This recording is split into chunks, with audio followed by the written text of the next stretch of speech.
Hello, everybody. Welcome to the Young Adult Podcast. I am Kyle, your host, and today we're gonna talk with a very special guest. Again, every one of my guests here are special for the Young Adult Podcast, but our guest today is much special because she's my office mate right now, and she is one of our leaders here in church. For the longest time of the church, she has been in the administration and also legal department of our city.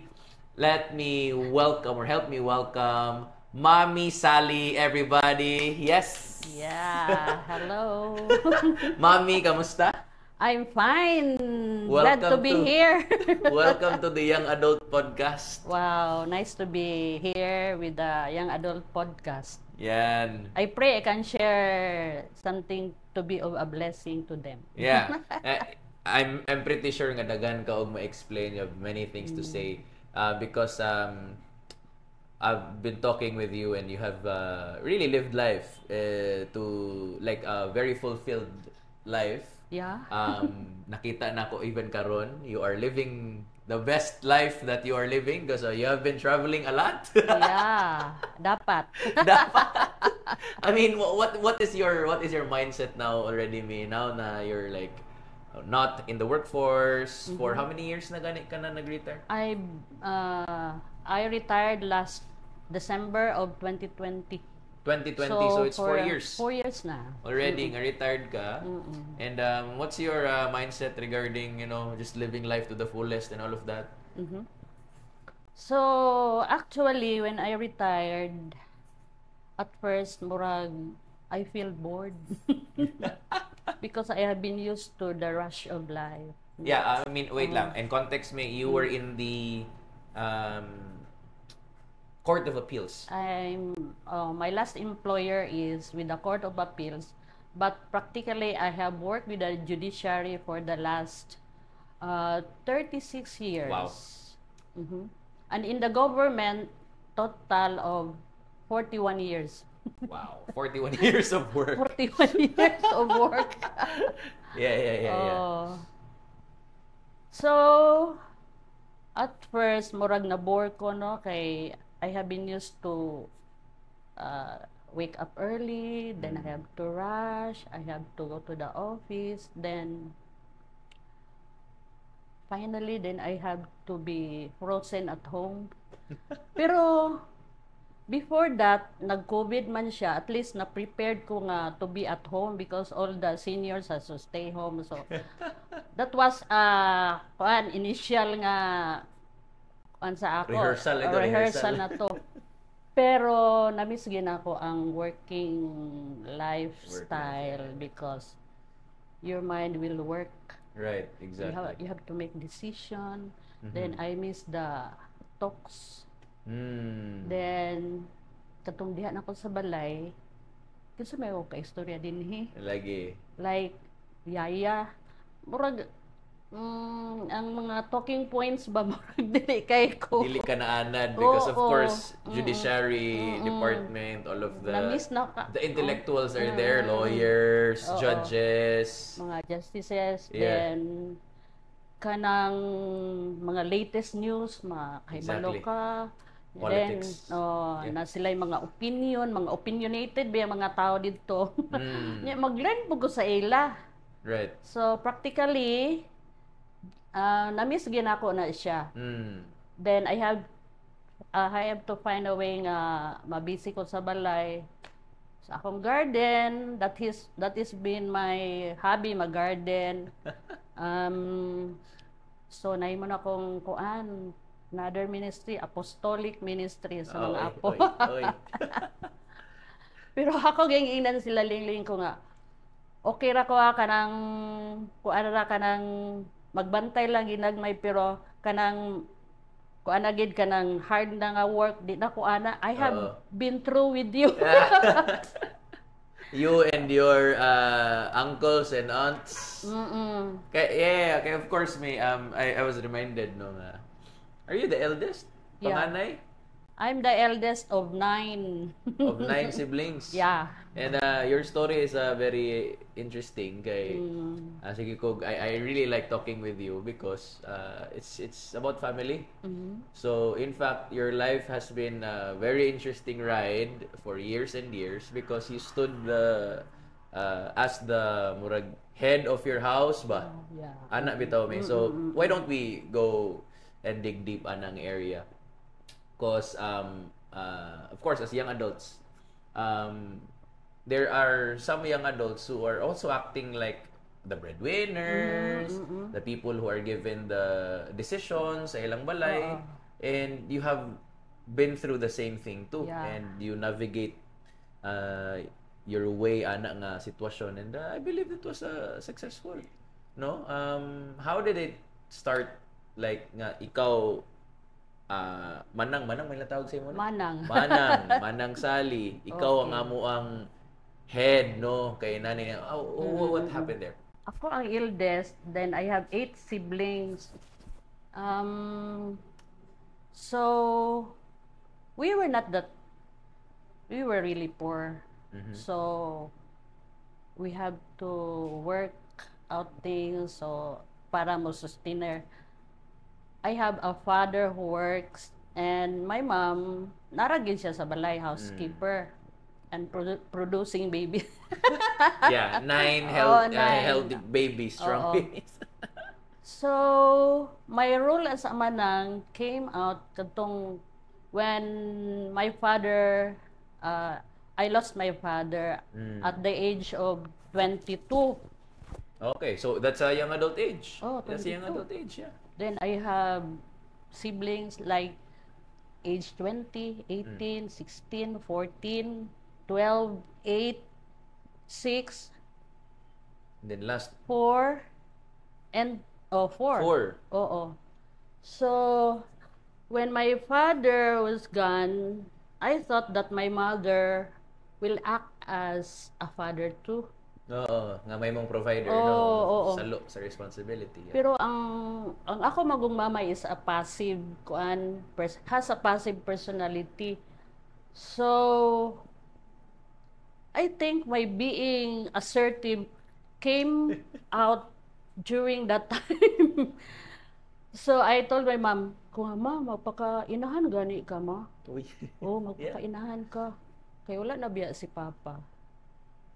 Then there was a point nga niadto ko sa akong pastor nga, "Pastor kanang dili na ako kaya nga kanang mulid sa among family because akong mama kay passive gid siya. She will not make decision." And I thought when my father was gone, mugawas iyang pagka-inahalam, di mo siya decision. Pero the burden shifted sa ako. So, I became a father, decision maker, then at the same time, murag akong mama, nahimo po na akong youngest sister. But in fairness to my mother, kuan gid siya kanang hard worker gid siya. Kamaon siya panimalay, magbuhi og mga mananap, magtanom, magluto og putod. So mo na usa ka paagi nga nakatabang sa amo, no? Magluto siya mga kakanin, ibaligya nila ni Julius sa anak siya. Ako mga brother. So that's it. Nag-start na nga si mama dependent na sa ako. So ang ako mga siblings dinhi sa ako mag-depend. Even financially, no, kay da kuan kanang katong pension is not enough. And then during this time, you already graduated college na. At that time, You were 22 na eh. but ingani ang nahitabo, when I was still in high school, I have already been a working student. Working student na ko. Okay. I work during the day, I go to school at night, then nag-graduate na ko. Then I have to fend my way to college because there was no promise for me from my parents that I will be sent to college. Right. And that was also the time nga na-save man ko. Kay my uncle who was the pastor here in Cagayan de Oro. Kuan man gito siya kanang Himarinti ba. So gipangbisitahan mi ana then nakato ko sa church then I found out nga ang among poverty still has a hope di ay when I found Jesus lugar, no? That's good. Oh, then that was the time na my father, I was already graduating in school, then I was an honor student, and yet he did not give me any congratulatory remark. Wow. Because nag-change na ko kong religion. Oh, that's tough. This was college, no? Graduating high school. Graduating high school, okay. So, ang akong papa, wala gid siya nagkuan. Ang iyang comment is, karon kay dako nakagrado kanang nagbalhin na kag reliyon. Murag yan na ang dating. So, there was no promise. Then, here comes my uncle. He said na, okay, you want to go with me in Cebu because I will be pioneering there. A church, a church. So, uban ko sa iya, together with my cousin also, we went to Cebu. Then, ang akong life story bitaw, it intermingled with my personal life, my career, and being kaning breadwinner of the family. So, na-save ko dito ko sa Cebu. I was told by my uncle nga, okay, it's already enrollment. I will enroll you in Emmanuel Bible School. Oy, Ko nga, Uncle, dili lang ko mag-Bible school. I don't want to be a pastor's wife because I have lived with them for the last 1 year, although I have been there for 2 years. O nakita gina ko ang life, no? Dili sayon when they visit, mga member pag uli, they will have to discuss it. Then it's just a wall na nag-separate sa among room. Madungkay na ako ang ilang mga discussion. So na-discuss. I will go to college. So, nag-enroll ko dito. Then, there came a point nga there is a prompting in my heart because I found peace and I found hope. Then, there's a prompting in my heart that I have to share what I found to my family. Back in CDO. Oh, back in CDO. So, kanang dako gid kay nga prompting sa ako ba nga then kanida yung Joshua 24:15-16 nga as for me and my house we will serve the Lord. When Joshua was being confronted, choose you this day whom you will serve. Mo na yung declaration ni Joshua. I have to go home and share the gospel. Wow. So nag-uli ko. My father thought nga nahuman ako college. Ingnan ko niya nga, mayroong di uli magkangaw ko man ka na. So, he was so expectant. Pero another thing, ingon gito siya nga, kanang, sort of, gipalakaw ko niya sa balay ba kay naglain-alay ko religion. Okay. And that was a big thing dati. This was, what, mga 1972. 70s, okay. Murag krimen na that time nga magbalhin kag religion. Oto nga nag-uli ko, then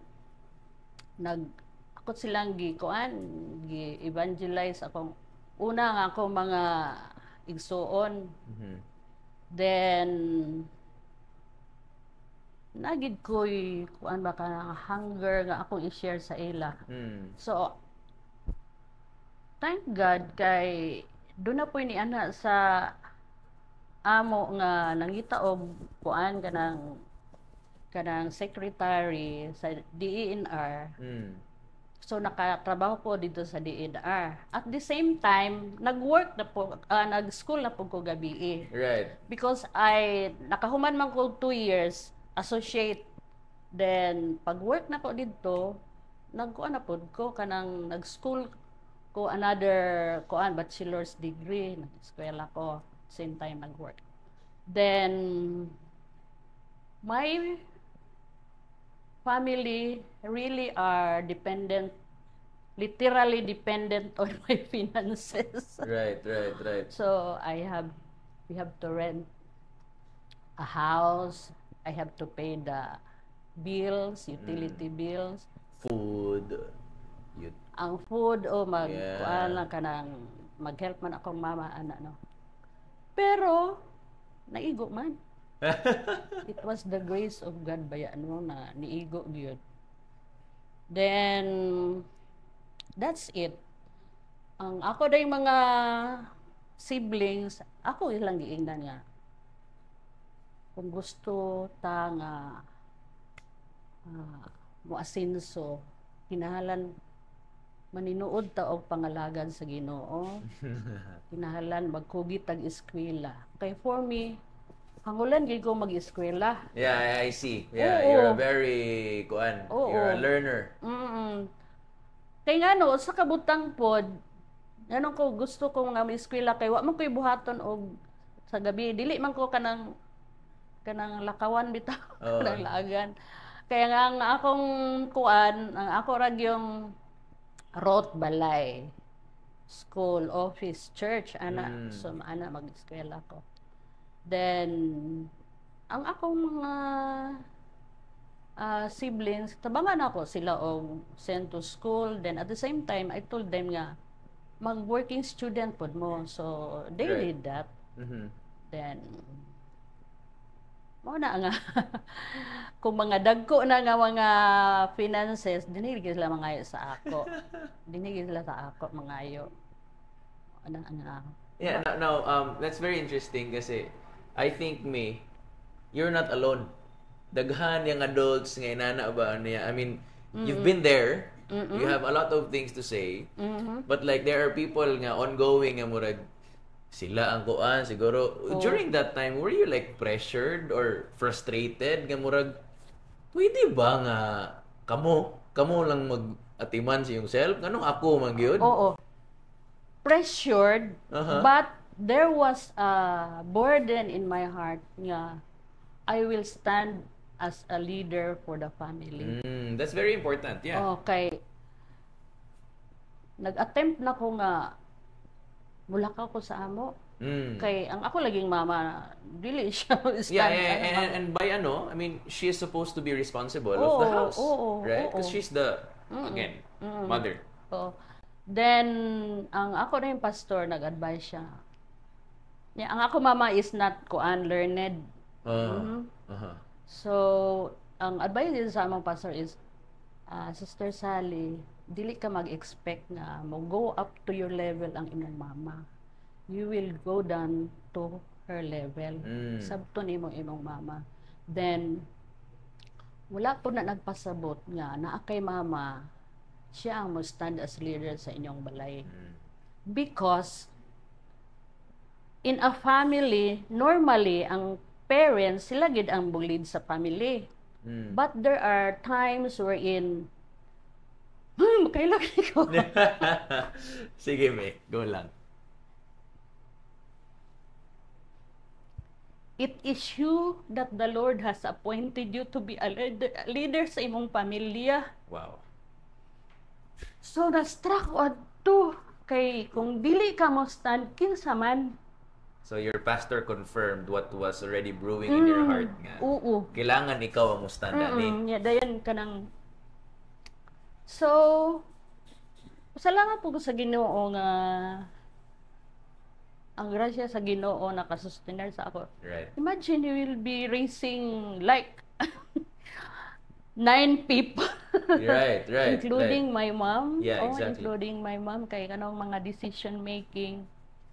Sa ako man siya mag-depend. Right. Like, unsay pang asa sila mag-school, unsay lang course, ana, no? So, dili lang siya financial leadership. It was also direction sa life choices. Oh, life Na choices. sa imo sila ga... Yeah. Usa nga, that time, I was really dependent on God. Then, Yeah.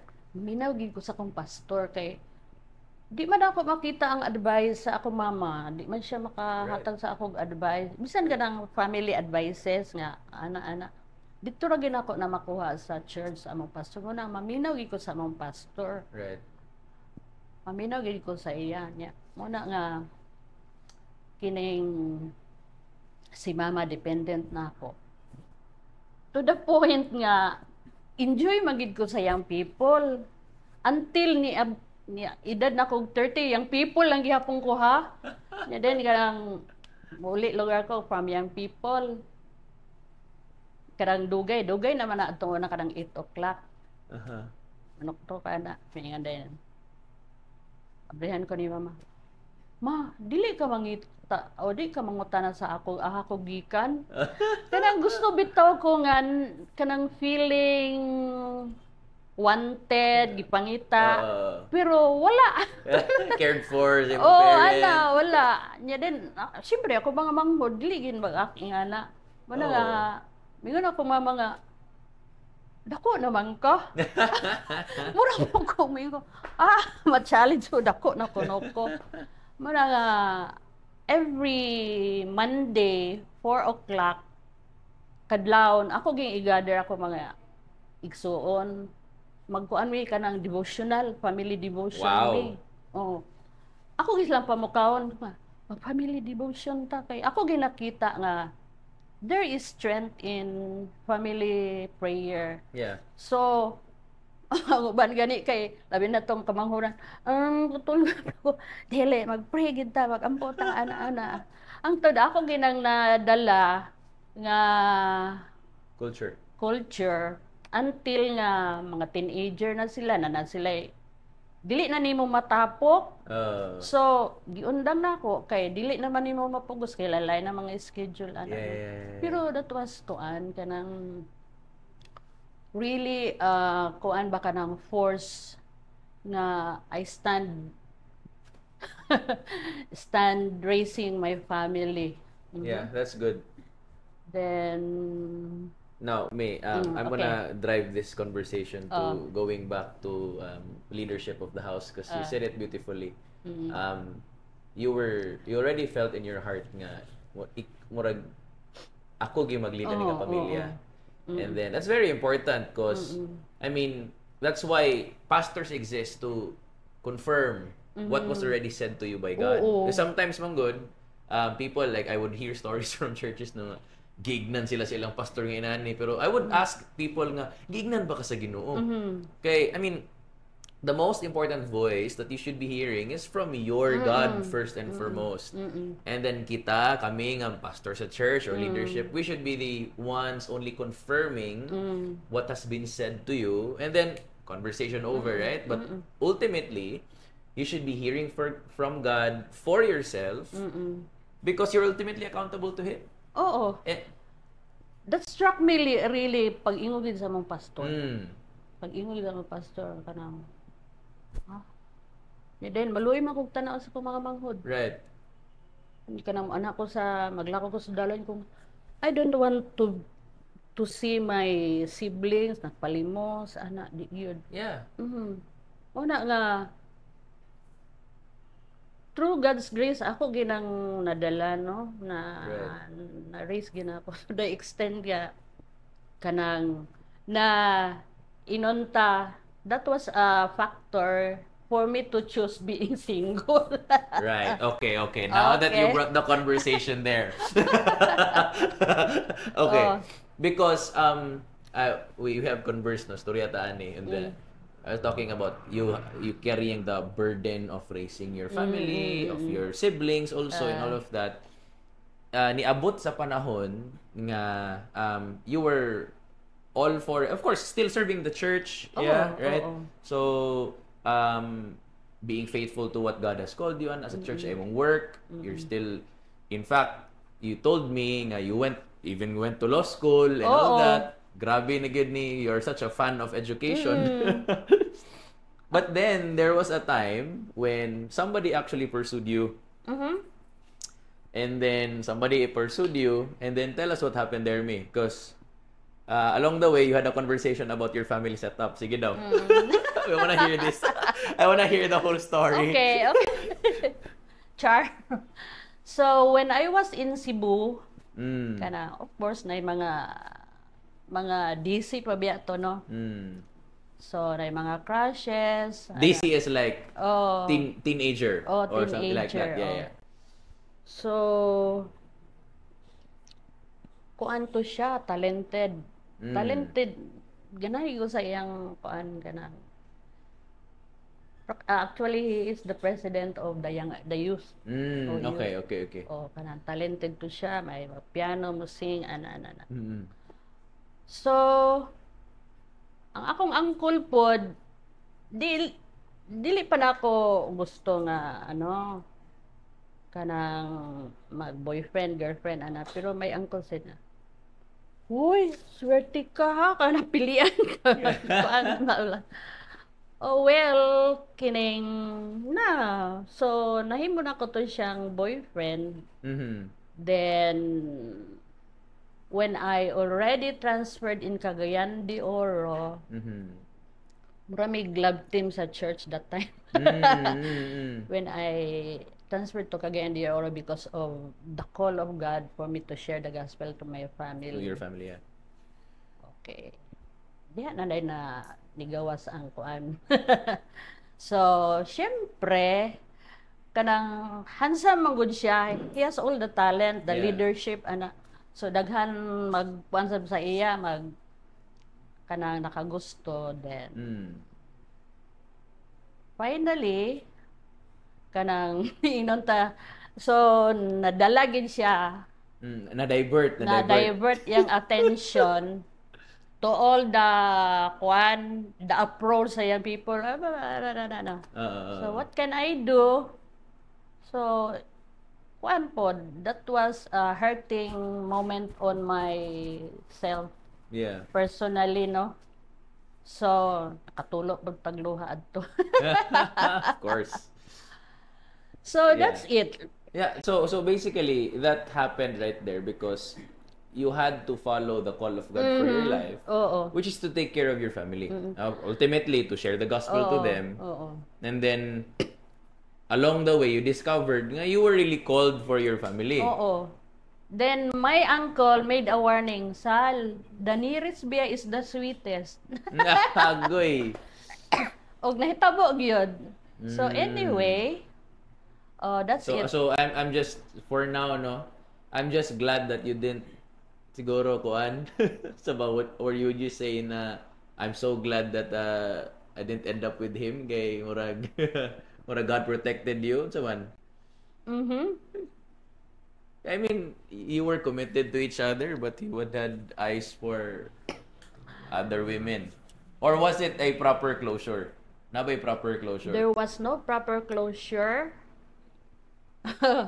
Ang nag-closure ato ang mga young people kay mapadalag sulat, Sal. Ay, tama. Sulat pa biyan to una. Yeah. GRS. Yes, communication was still pila man, pila pa ka days, ay mga mga 1 week. 1 week. Daghang kay mga balita ana. Then ako na lang gikuan, we are not meant to be. Right.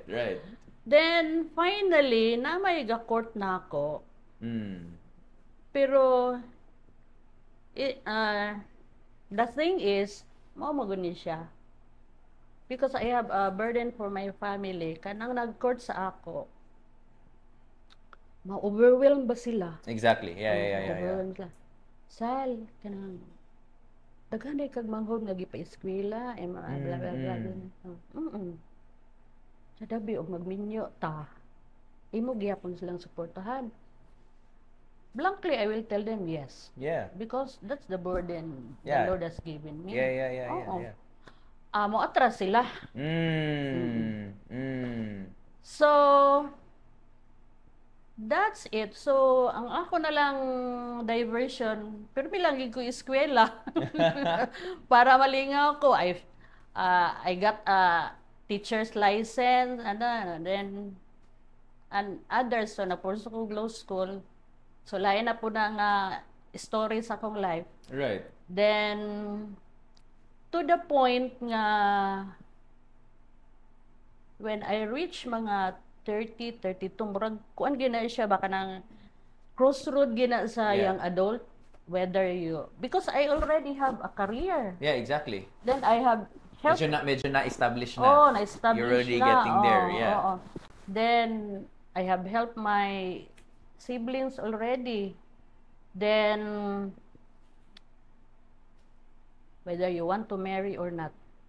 Pero, the thing is, kanang mag-court sa ako, ma-attract sila when it comes to family. Yeah. Then, I don't want to enter to dili ko gusto nga masulod og kaminyo on nga my partner does not share what is my burden. Yeah. Wala gid usa sa ila. Right. Atras gid sila. Yeah. So, mura ko bag kanang usay kanang mata ko sa butag ko. Hala. Ingani gid siya akong feeling ha. Mhm. Hala, 30 na ako. 31 ako. 32, 33. Right. Mura bitaw ko. Nya din, ma-pressure po ko sa opisina nga, ikaw magudsal kay Tamili, magud ka, ana. Pero deep inside me, syempre, mamili gid ko. Sure, yeah. Of course. Of course. I mean, of course. Mamili gid tag-breed sa iro. Oh, exactly. So, mamili gid ta. Yeah, exactly. Ang akong pagpili is kanang he will share what is the burden of my heart. Exactly. Mao gina Well, that's actually very important to me because siguro like let's say you settled for less, right? Like you settled for somebody nga murag, you know what? He's cute and all that, but like he doesn't really care about my family. Like most importantly, he doesn't share the same burden that God has placed in my heart. That's a big factor eh. It's not like a charity cause lang nga murag. Feel lang na ako maghatag-hatag eh. No. It's a burden that God has placed in your heart. And what if you settled with kay murag na pressure lang ko sa minyo. I believe you would be as happy and joyful as you are now. I think you'd be miserable. Because at the end of your life, I don't think God's gonna ask you nga murag, so naminyo ba ka? No. He's gonna ask us, did you do what you're supposed to be? Yeah. The purpose you exist. Exactly. Diba? No. It's not uniform sa mga tao because this is really something specific nga gihatag sa Ginoo sa imo. Sali, gusto ko nga magmanang ka and you will stand as during your young adult years. And that takes a lot of courage and steadfastness sa imo nga part. Because you stood all of the pressure. And that's tough. Yeah. Grabe. So, then to the point nga nakigsettle na gid ko sa Ginoo. Lord, so how old are you during this time? When I was 35 na siguro. Mid-30s, yeah. Mid-35. Nakigsettle na ako sa Ginoo nga, Lord, kung walay in fact, there was a pastor who courted me. Two of them. Na-overheard nila nga, Sal, ingon nila nga, you will never maminyo sa pastor. Pero, just the same, lang ipadayag iyang feeling, no? So, to the point nga, kay sila mismo, dili sila willing.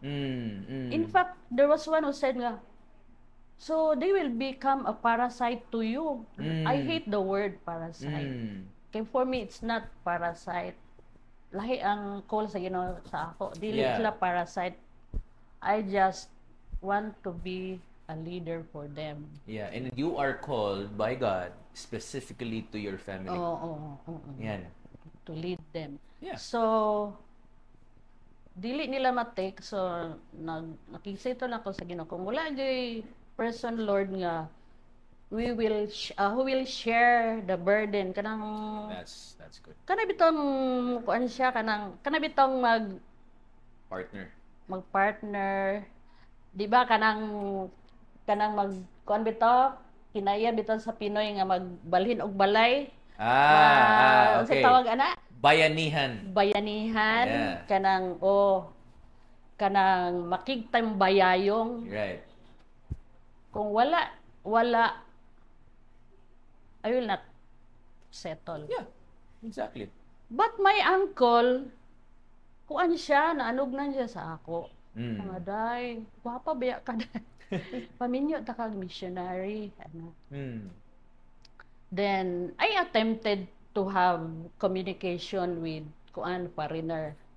There was a point nga I was given a free ticket with allowance sa New Zealand to visit that person. Okay, ako gidawat. Pero it's really not meant for me because that was also the time ako nagi-cancel, ako na lang gi-open, katulo na gyud.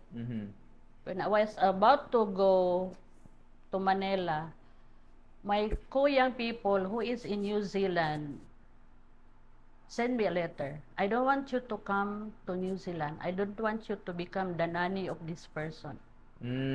Sayang ang imong career. Mahimo lang kang yaya. Because then I found out that person is scheduled to be operated. Kung kung trabaho niya, mag-adto ko dito, mag-atiman ko niya. Di ko Dili ko. So, wala.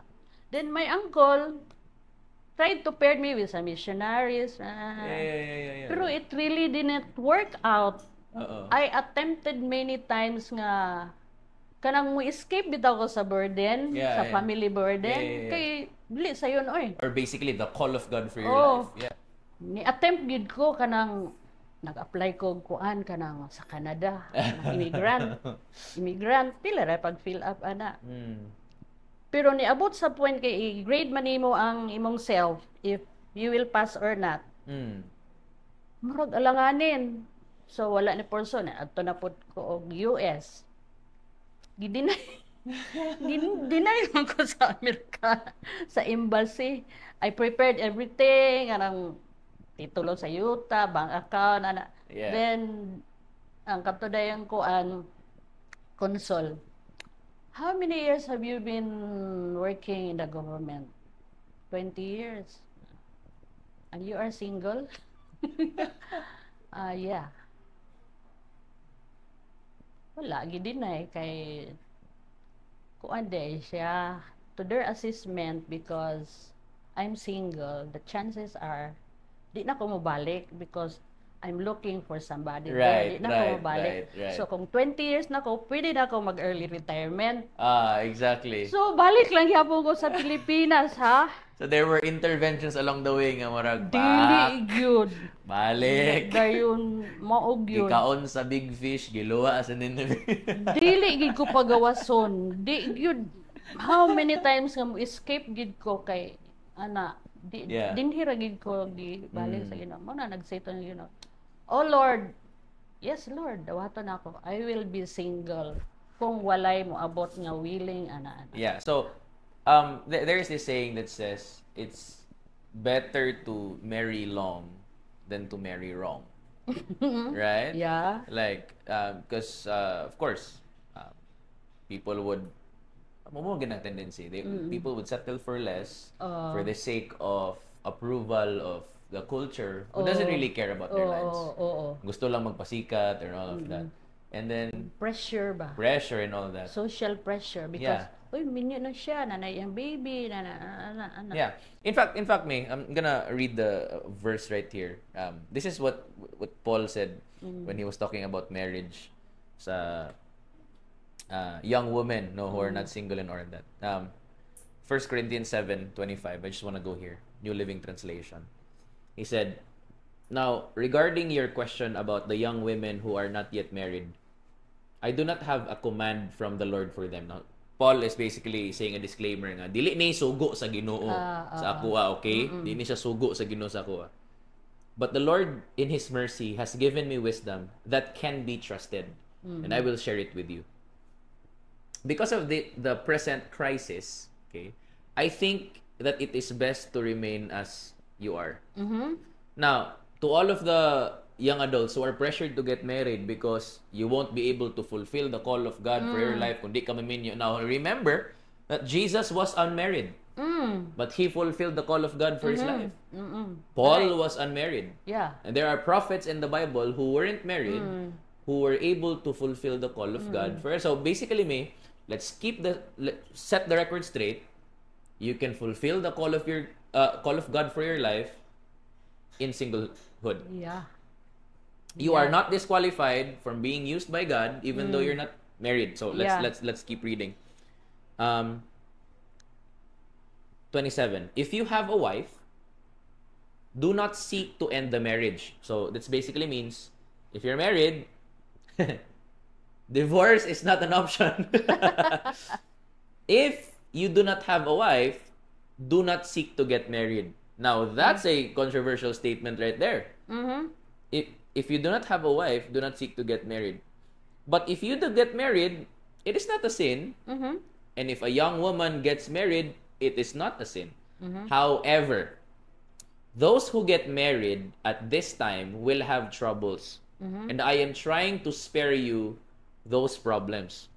Now, he now then begins to talk about, expound on this and says, but let me say this, dear brothers and sisters, the time that remains is very short. So from now on, those with wives should not focus only in their marriage. Those who weep or who rejoice or who buy things should not be absorbed by their weeping or their joy or their possessions. Those who use things of the world should not become attached to them. For this world, as we know, it will soon pass away. Now, here's the verse that I want to emphasize. Verse 32. I want you to be free from the concerns of this life. Now, an unmarried man can spend his time doing the Lord's work and thinking how to please Him. Yeah. Him and Him and Him alone. But if a married man has to think about his earthly responsibilities and how to please his wife. Now, this is a very important thing na I wanna focus on because you have lived a single life all the way. But I don't see you as somebody nga murag, no, yun na ako. You're not like that eh. Oo. In fact, Apostle Paul says this, that if you are not married, the season in your life of singlehood, when you are not married, should be the best days of your life because you are focusing only to God and God alone. You are living this life only pleasing one person, God. Yeah. That's it. You're doing things for the Lord. You're serving your for the Lord. You're doing because you do not have to talk with somebody and try to convince and persuade that person to follow you. And here's my conviction. This is what God told me and all of that. And here's the greatest thing that maybe, as I was listening to you, me, is the best decision that you have ever done in your life. And what I see is you didn't really settle for anything less than the will of God for your life. Yeah. Because mas malisod gito ang imong kinabuhi. And we have seen a lot of people nga nagtuman sa ilang gusto, alam nagminyo-minyo gyud nga tanawa, nawala na nun sa church, barely a Christian, no, because they have settled for anything less than the will of God for themselves. Yeah. And it's very obvious. Yeah. And that's why Apostle Paul said, so if you're married, now you have to serve your spouse. And it's not an evil thing. It's just that there is a focus thing ba? Your focus shift, your responsibility shift. Oh, but when you are single and all of that, you have everything for the Lord. That's the advantage of being a single person. Kay you can decide on your own. You have all the time to go anywhere where you want. Walay mangita nimo. Yeah. Ana, no? Without somebody's approval. Oh, then there's a point nga ipares na pug ko nila. Kung at this time, well, how old were you? mga 45. 40s na, yeah. Oh, 40. At this time, kung nga murag maglisod galing ko kay ngano I have been deciding all myself with the approval of God. Only God. Oh. Right. Then I can go anywhere I go. I spend my money. I spend my own money. Although I'm not that rich, pero just enough for me. Yeah. Then dili na ko mga desisyon, mga mangitag kuan approval siya nga unsa ba decide ana ba na. So practically I can decide on my own. Then I have all the time to be in church, maglaag, mag-travel. To go to conferences. Oh, Yeah. So, practically, nag-enjoy ko to the point nga, ila kong i-pair, dili ko gusto. Wala na Because kay- I enjoyed being single. Yeah. Mm.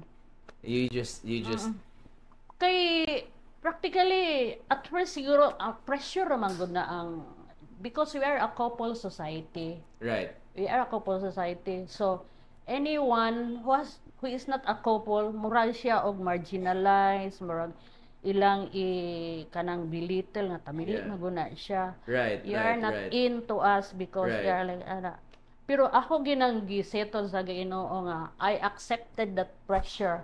Dawaton ako na nga pressure but Wow. it will not kanang drown me of my call Right, right. nga ako gipakita nga oy nabi ako yung ana no it's not. Yeah. Kung dili siya mo go with the standard of what I'm asking from the That's Lord, good.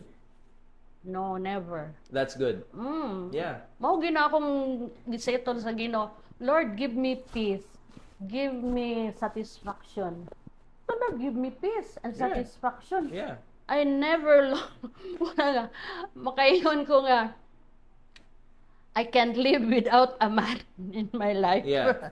Because the Lord is there for me. Yeah. Despite how I been through in struggle, the Lord sustained me. Right. Exactly. Makaingon gid ko nga it is the Lord. Imagine, it was my dream because we are poor. I will build a house for my mom. Then Which you have done. in NHA. Yeah. Oh. Then nakabalay na pug kong ikaduha. So you have done it twice. Oh, nya then looking back in hindsight ko nga hello. No, nakabalay man ko. It is the Lord. Wow. Kaya nga no, the lot that came to me, wala ako nagpursuad to. They just came in nga. Wow. Very kuan barato lagi ka. Sal, ako ni kuan kanang patiwas og bayad nimo sa NHA. 120 a month payable in 10 years. So nahumara to. Then kato na pong sa second house na ako, 50 pesos per square meter. Ha? Wow. Ako lang gibayad-bayaran kay sulop man na ka. Yeah, exactly. Eventually nakabalera maghapon ko dito. Karon traffic na kayo dito sa inyo. Muna nga my dream of kuan ka ng I will have a comfortable home gihatag yun sa Ginoo. Yeah. Ang ako yung family verse nga as for me and my house we will serve the Yeah. Lord. Salamat ko sa Ginoo nga nangalagad gid ako mga manghod. Yeah. In fact, you're one of your brothers, one of our pastors here, Sir Julius. And then you're nakaigsuon na usher, they connect sa church, and then your siblings are here serving the Lord. And most importantly, they have faith in God. Praise Yeah, the and Lord. you are still here in the ministry. So I Praise think the Lord. Yeah, I think one of the most important things that your faithfulness to God and your call has brought in your life me is kanang you're still here. Pero You are this living is in may the middle. kuan ba kanang advice to the youth kanang kung wala pa di mo ma-determine imong self whether you will get married or be single, make use of your single, Yeah. maximize your single time. Yeah. You study, you learn skill. Yeah. Ana, kay there will come a point in your life when that skill will be needed. So ready na ka, you're already equipped. Yeah, exactly. That's my mindset. That's why I keep learning. Kay Yeah. when the opportunity comes, okay, pwede ko diha. Yeah, Pwede here's ko diha. a good saying. Success happens when opportunity meets ability. Correct. Yan. So when you are ready na in your skill and capacity, and when that opportunity comes, success. That is what happens. So that is actually a good thing. In fact, I tell people, don't ever get in a relationship or be married until you truly are single. What do I mean by that? When you are one whole person ba? Oh. When you are truly, most people, they get into a relationship, they're still half-baked. They're still just 30% of who they should be to be in a relationship. No, no, no, no.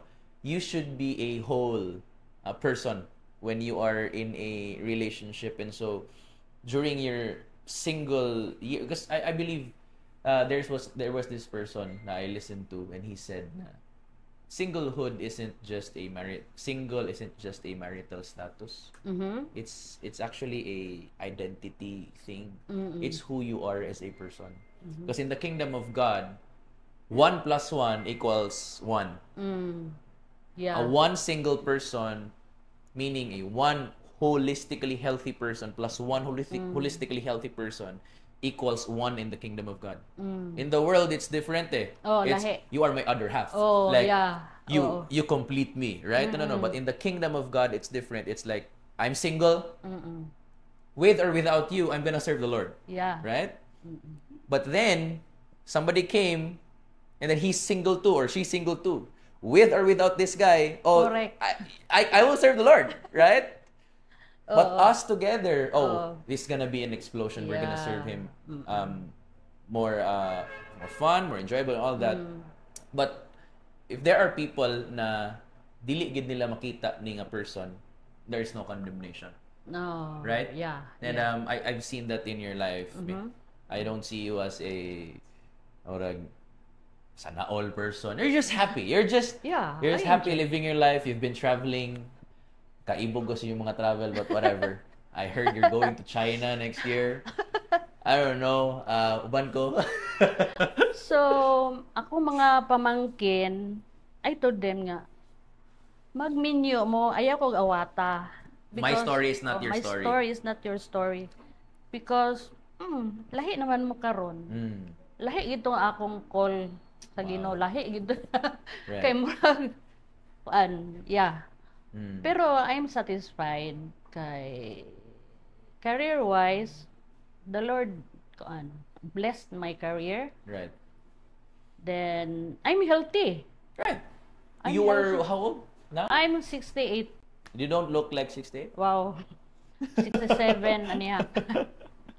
Then I'm happy to see my siblings serving the Lord. Yeah, it's good. Kung pamangkin, akong mga apo.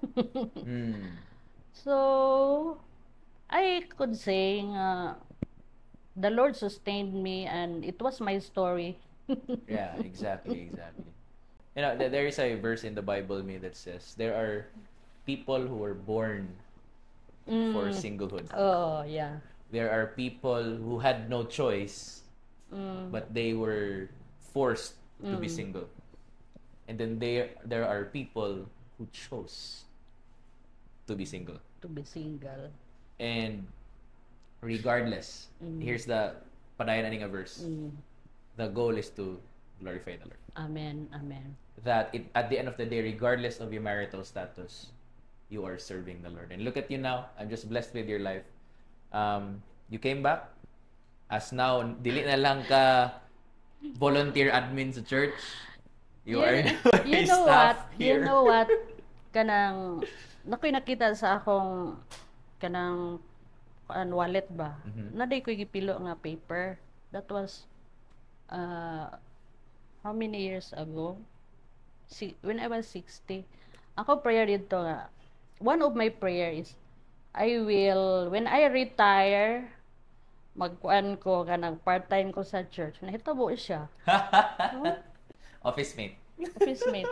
So, this is my season. Kay, nalipay po ko nga, nabalik ko din no? Kay, there is a reason for me to go out from home. Then, ang akong mind pod mag-work. I hate nga walay work. Idleness. Oh, idleness. Exactly. Then, when I read many things, I listen to many things, mga balita, world happening, etc. Yeah. I study the Bible. Kuan ko kanang bookworm ko. lifelong learner. In fact, I would send you podcasts. I found this material. Check this out. I would give you printouts. Sige, ganahan ko na bigay ako ni Kansiran, and then you would correct all of my the materials I'm doing here in church. May pakibasa ka ni may proofread. And now I'm just happy to see you, walking in the will of God for your life, still doing things for the Lord, and I think you have reaped what you have sown in your young adult years. That you didn't consider that as a wasted year. Yeah. You now have two houses, no? Under your name. You have a wonderful family. Imuhang legacy sa inyong family is really there. Nakamarka gyud ka ba nga si Manang dakuog part sa akong when did that start in your young adult years? Na wala nimo giwaste. As for me and my house, we will serve. Wow, that is a good thing right there. It was not a passive naging kayo mo on kanang dili lalim. Yeah, exactly. Pero the Lord helped me. Yeah. Sustain me.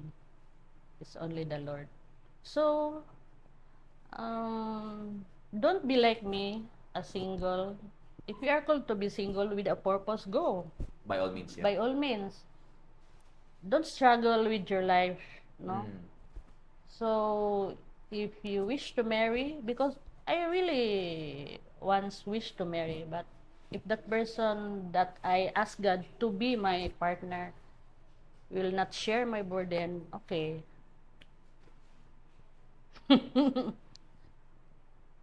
I will choose for the Lord. Yeah.